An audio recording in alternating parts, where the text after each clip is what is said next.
മോഹം മനുജന്മത്തിൻ കൂടപ്പിറപ്പാകുന്നു എന്ന് കൽപ്പിച്ചതുപോലെ തന്നെ മറവിയും മനുജന്മത്തിൻ്റെ കൂടെ ഉള്ളതാണ്.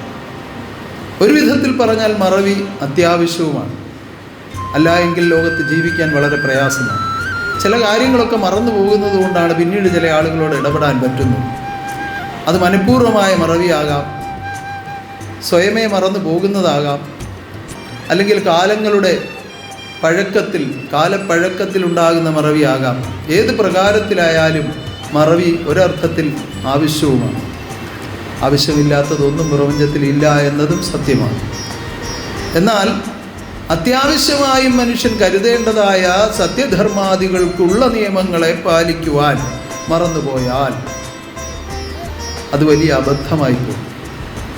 കാരണം മറവിയാണ് മനുജന്മത്തിൻ്റെ മഹത്വം സ്വയം ബോധ്യപ്പെടാതിരിക്കുന്നതിൻ്റെ കാരണം.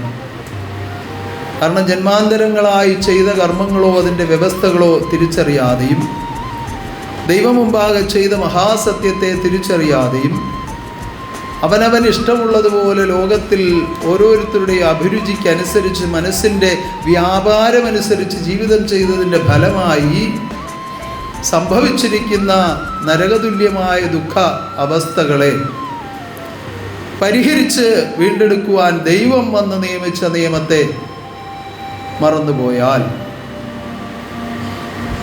പിന്നെ വീണ്ടെടുക്കാൻ ഒരു നിയമം ഈ പ്രപഞ്ചത്തിലില്ല.